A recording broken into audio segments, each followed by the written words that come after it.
In Afghanistan today, they celebrated the fact that the United States and coalition forces, including our own, will no longer be in Afghanistan. They did so by holding a mock funeral. A mock funeral that had, among others, the caskets of NATO, the United States. I haven't seen any footage of Australian flags, but lots of other nations that were there. That is what is happening right now in Afghanistan, where many Americans still are.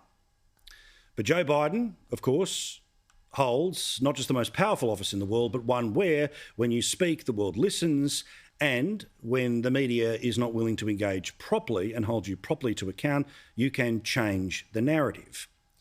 Now, you have seen the images that have come from Afghanistan. You know what will happen to the women of that country. You know what will happen to the minorities in that country, and you know what will happen to the people who were not able to get out.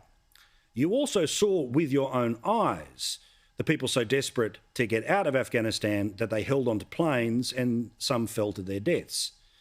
Yet, the narrative that will now be told, repeated, and eventually will become history is that this was the greatest escape ever.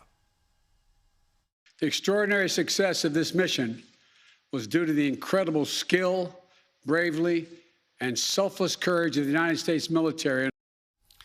And despite the fact that, yes, Donald Trump had made a deal with the Taliban that the American troops would eventually pull out by 2021, it was Biden who had the responsibility and had months to prepare for how that would work. Now, remember, people have been left behind and military equipment has been left behind that now means the Taliban is one of the most well-armed militia in the world. Yet, it's all Trump's fault. Previous administration's agreement said that if we stuck to the May 1st deadline that they had signed on to leave by, the Taliban wouldn't attack any American forces. But if we stayed, all bets were off. So we were left with a simple decision. Either follow through on the commitment made by the last administration and leave Afghanistan, or say we weren't leaving and commit another tens of thousands more troops going back to war. Of course, that's just not true. Now, Joe Biden has for a long time said it's time to cut and run to get out of Afghanistan. Whatever we tried to do, we did it in terms of knocking the Taliban off the first time, trying to go after Osama bin Laden, but of course he was found next door in Pakistan. So what's the point? It's just going to be circles of violence, which is actually true.